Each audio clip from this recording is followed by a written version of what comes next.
जिलापाल को भेटी एक दाबीपत्र प्रदान कलु जे जाजपुर अभिज्ञ देवी माँ विरजांकर परिक्रमा प्रकल्प जो जाजपुर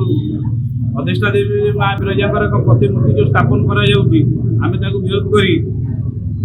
जाजपुर जिलापाल एक लिखित अभियोग प्रदान कलु। आम मानकर मुख्य दाबी हूँ परिक्रमा प्रकल्प को आम स्वागत करूँ। परिक्रमा प्रकल्प हो परिक्रमा प्रकल्प जो माँ विरजांकर प्रतिमूर्ति स्थापन द्वारा माँ विरजांकर मूल मूर्ति को अवमानना हो माँ मूल मूर्ति को प्रति कुठालघात सृष्टि हो। तो यह आम विरोध कर जिलापाल को एक लिखित अभियोग प्रदान कलु। आम जिलापाल निकट में दाबी रखिलु कि जाजपुर बहु ऐतिह्य पुरुष अच्छा राजा जगदीश्वर हूँ बंधु महांती हूँ अनेक आहरी ऐतिह्य पुरुष अच्छा से प्रतिमूर्ति स्थापन से माँ विरजा प्रतिमूर्ति स्थापन न कर प्रतिमूर्ति स्थापन करा जाए पशुपक्षी मैंने मलत्याग करेंगे सेठार एक उद्यान हम से एक आमोद प्रमोदर स्थान पलटि से जो माँ विरजा प्रति जो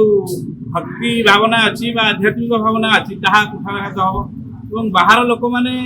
विधर्मी माने विशेषकर हिंदू धर्मर लोक जो मैंने नुहति जो अन्य धर्म लोक मैंने से बसी आमोद प्रमोदर स्थान अरे से स्थान को परिणत करेंगे जहाद्वारा कि एक धार्मिक भावना नष्ट हम यही आशा अपेक्षा रखी आम जिलापाल को भेटी आज डिमांड कलु जे यहाँ